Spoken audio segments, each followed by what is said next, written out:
You have power over your mind, not outside events. Realize this and you will find strength. So wrote Marcus Aurelius, the philosopher emperor of Rome, whose mind roamed deeper than his empire ever stretched. Though he reigned in the 2nd century, his words echo louder today than ever before. And perhaps what is most chilling is how accurately he described the very feelings we now know as anxiety. The racing thoughts, the weight in your chest, the fear of failure, the sense of losing control. This is not just a story about Stoicism. This is a descent into the ancient soul of a man who ruled the most powerful empire on earth and still woke each day wondering if he could survive the war inside his mind. Imagine Marcus, alone in his tent near the Danube River, surrounded by soldiers, disease, and the distant threat of invasion. The fire burns low. He opens his journal and writes, not as a general, not as a ruler, but as a scared man searching for peace. He asks himself, why do you worry about the future, as if it were yours to control? He reminds himself, if you are distressed by anything external, the pain is not due to the thing itself, but to your estimate of it. And this you have the power to revoke at any moment. In those words lie the seeds of what we call cognitive behavioral therapy today. That your thoughts, not the world, determine your suffering. Marcus knew what modern psychology confirms. Our brains are prediction machines, constantly trying to foresee danger and avoid it. But this instinct becomes a curse when applied to a world of emails, deadlines, social media expectations, and endless comparison. Anxiety in the modern world is often born not from real danger, but from imagined threats. Marcus understood this, and in his solitude, he repeated to himself, today I escaped from anxiety, or no, I discarded it because it was within me, in my own perceptions. Stop for a moment and think. When was the last time you were truly anxious? Was it a lion at your door? A famine? A storm? No, it was probably an email, comment, a future that never arrived. Marcus faced plagues. He faced betrayal. He faced death. But he wrote with startling clarity that none of those things could touch the inner citadel, his mind, unless he let them. You see, Marcus lived during the Antonine Plague, a disease that ravaged Rome for over 15 years. Historians believe it was likely smallpox, killed millions, and yet in the midst of it, he wrote not of fear but of virtue. Waste no more time arguing about what a good man should be. Be one. He did not run from the chaos. He stepped into it, armored not in steel but in perspective. This is what separates Marcus from modern motivational speakers. He did not deny pain. He embraced it as a teacher. He believed suffering was not an obstacle to clarity, but its source. The impediment to action advances action.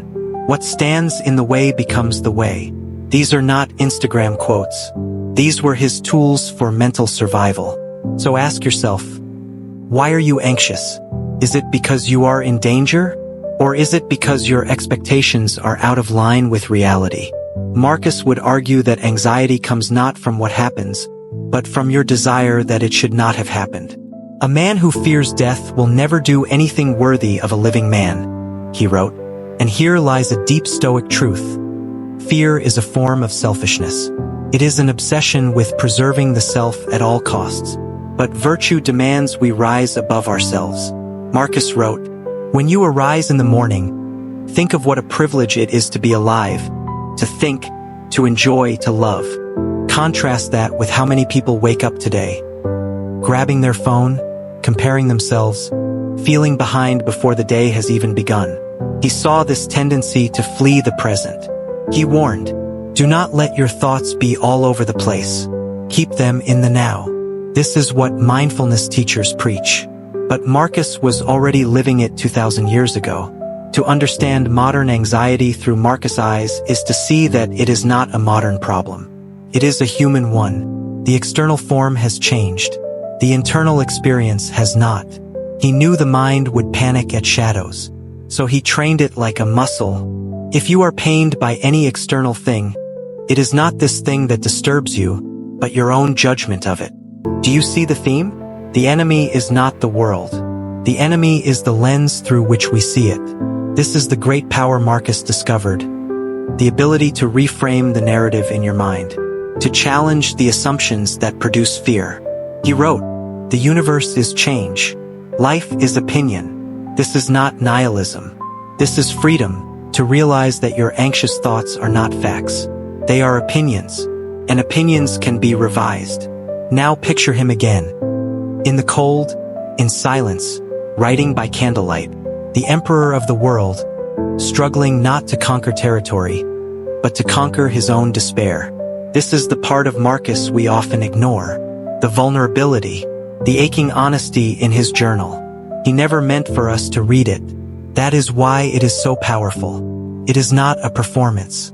It is a confession. He said, "If someone can prove me wrong and show me my mistake in any thought or action, I shall gladly change. It is the truth I seek which never harmed anyone. The harm is to persist in one's self-deception and ignorance." That humility is at the core of Stoic wisdom. Anxiety often stems from a belief that we must be perfect or in control. But Marcus reminds us that clarity comes from embracing imperfection and facing the unknown without flinching. So what can you do right now to begin seeing through Marcus' eyes? Start with this. Ask yourself, what am I in control of? Marcus would say, you control your thoughts, your choices, your perspective. Not outcomes, not events, not other people. Focus on that. Practice that. He reminds us again and again. You have power over your mind, not outside events. This is the root of all peace and all strength. Let go of the need to control everything. That is the lie anxiety sells you, that if you just think more or plan harder or stress longer, you can prevent pain. But Marcus knew, do not let the future trouble you. You will come to it armed with the same reason you use now. He calls us to live now, not in what ifs but in what is.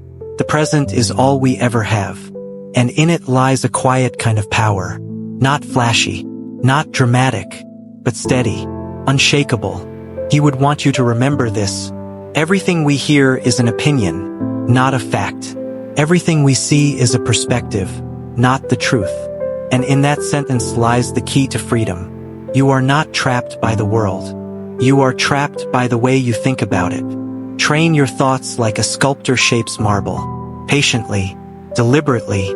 This is what Marcus did. Night after night, war after war, sickness after sickness. He turned inward and built something that no army could destroy. Call it peace. Call it virtue. Call it the Stoic mind.